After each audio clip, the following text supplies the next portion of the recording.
देखिए, हैरत की बात है कि किसानों ने करीबन 1 महीना पहले केंद्र की सरकार को बताया कि आपने जो हमारे से वादे किए थे 2 साल पहले जब बड़ा किसान आंदोलन हुआ था, उसको आपने पूरा नहीं किया है। हमारे साथ में वादा खिलाफी हुई। उस समय केंद्र की सरकार ने 1 साल तक प्रदर्शन चला था। 700 किसानों की मृत्यु हुई थी। किसानों पर गोलियां, लाठी सब चली थी। और 1 साल के बाद में सरकार ने वादा किया था कि हम आपको एमएसपी के हिसाब से देंगे। P2 प्लस 50% स्वामीनाथन कमेटी ने जो एग्री किया था, हम उस हिसाब से आपके धान को, आपके गेहूं को हम खरीदेंगे।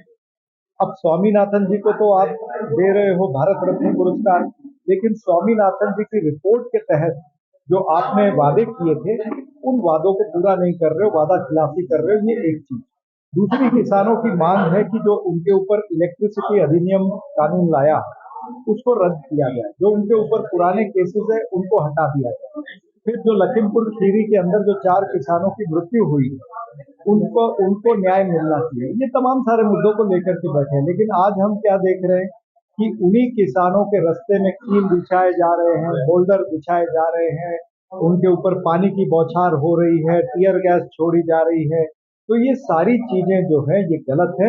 किसानों की समस्या का हल नरेंद्र मोदी की सरकार को तुरंत करना चाहिए। किसानों के साथ में वादा खिलाफी न करे। जो किसान का नहीं वो किसी काम का नहीं। सरकार बिल्कुल इलेक्शन को ध्यान में रख के कर रही है। सरकार कांग्रेस पार्टी की जो भारत जोड़ो न्याय यात्रा जो राहुल गांधी जी निकाल रहे हैं, उससे डर चुकी है। जिस तरह से भारत जोड़ो न्याय यात्रा को प्रतिसाद मिल रहा है, तो वो हमारे ऊपर आर्थिक अंकुश लगाना चाहती है। ये दर्शाता है कि देश के अंदर लोकतंत्र पर हमला हो रहा है। ये लोकतंत्र नहीं, भोगतंत्र चल रहा है। और नरेंद्र मोदी जी के इस भोगतंत्र को कभी भी भारत की जनता या कांग्रेस पार्टी स्वीकारेगी नहीं। उनको ये याद रखना चाहिए कि कांग्रेस धन से नहीं चलती है, जन से चलती है। जनता की आवाज को लेकर के श्री राहुल गांधी जी चल रहे हैं।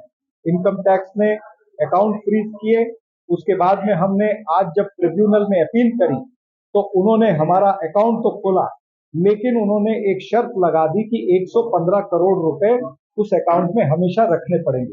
अब 115 करोड़ रुपए उस अकाउंट में है भी नहीं, और ये अकाउंट में जो पैसे आ रहे हैं वो क्राउड फंडिंग हो रही है। बिल्कुल लेजिटिमेट पैसा है, लीगल पैसा है, उसका अकाउंट है। ये आईटी के पास में पूरा उस चीज का रिकॉर्ड है।